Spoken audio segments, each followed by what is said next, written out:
Alors, rentrée un peu particulière, mais disons, l'effet de surprise, en quelque sorte, que nous avons eu au printemps dernier est passé.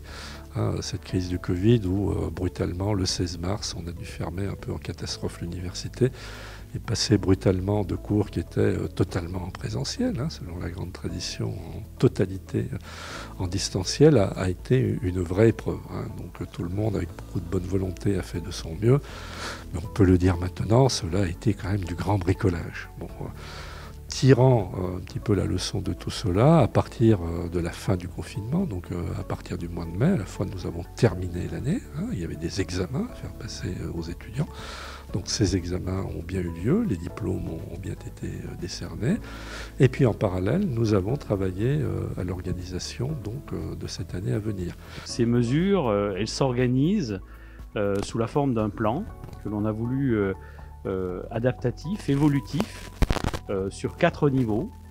Nous débutons la rentrée en plaçant finalement notre organisation au niveau 2 de ce plan, avec un certain nombre de dispositions qui sont prévues en cas d'aggravation de l'épidémie et peut-être, on peut l'espérer aussi, d'amélioration de la situation générale.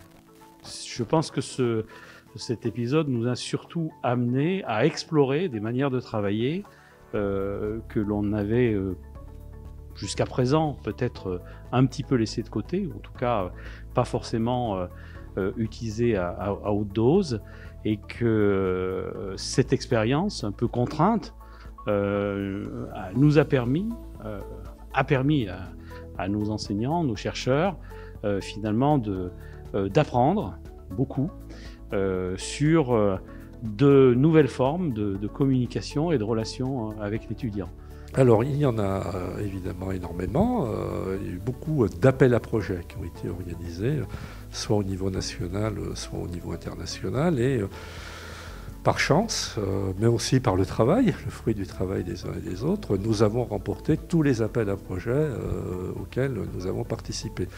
Alors pour vous donner quelques exemples parmi d'autres, c'est le fait aujourd'hui de déconcentrer l'offre de formation sur l'ensemble du territoire, ce qu'on appelle les campus connectés qui se font en dehors des grandes villes. Donc nous allons développer un premier campus connecté et il y en aura vraisemblablement d'autres.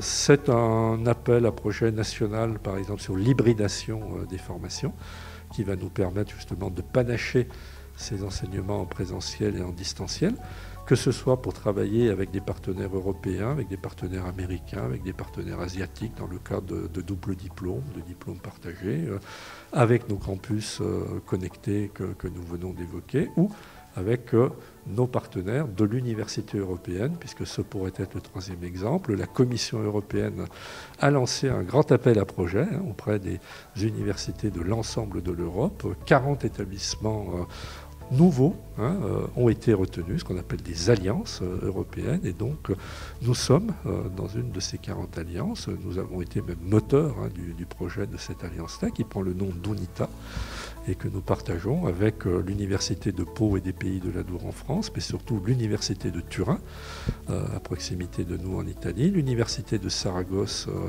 en Espagne, Covilhã au Portugal et Timișoara en Roumanie.